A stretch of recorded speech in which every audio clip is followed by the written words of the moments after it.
Hello two family, नमस्ते, प्रणाम, राधे राधे दोस्तों। तो आप लोग कैसे हैं? कमेंट करके जरूर बताइए। तो आइए दोस्तों, आप लोगों के बीच में बहुत सुंदर विवाह बेटी विवाह गीत लेकर आई हूँ। कैसा लगे कमेंट करके जरूर बताना। काली बदरिया अमावस की रतिया रे बाबा के सोवैना ही दे रे ललनवा रे बाबा के सोवैना ही दे रे ललनवा। बिना रे दहेजवा कई बार कैसे मिली है हर का बेटी रही है कुंवर रे ललनवा रे का बेटी रही है कुंवर रे ललनवा।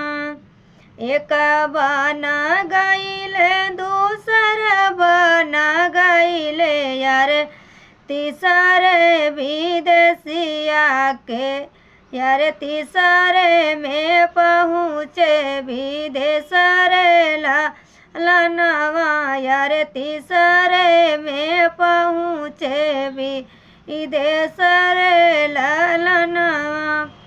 ऊंचे ऊंचे लोगवन कई ऊंची अटरिया यार ऊंचाई वो न कर मांग रे ललनवा यार ऊंचे ऊंचे लोग वन कई ऊंची अटरिया यार ऊंचाई वो न कर मांग रे ललनवा यार ऊंचाई वो न कर मांग रे ललनवा।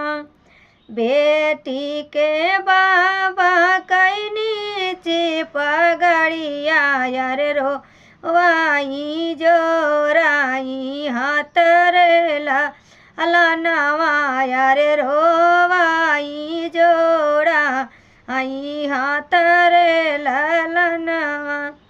बिना रे दहेजवा कई बार कैसे मिली है यार काऊ बेटी रही है कुंवर रे ललनवा यार काऊ बेटी रही है कुंवर रे ललनवा।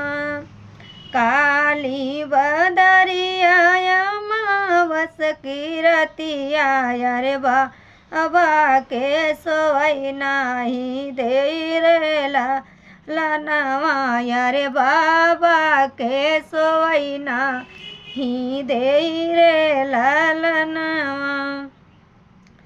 मांगाते हाथी रे मांगाते घोड़ा यार मांगा से 10 लाख रुपया रे ललनवा यार मांगाते 10 लाख के पार रे ललनवा।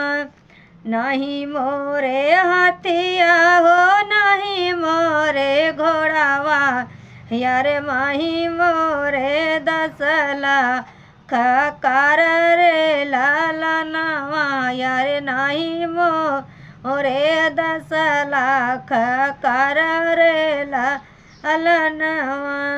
हमारे तब बाटे समझ हमारे त जनमलय कही बिटियावा यार कही के करस अविकार रे ललनवा यार कही के करस अविकार रे ललनवा।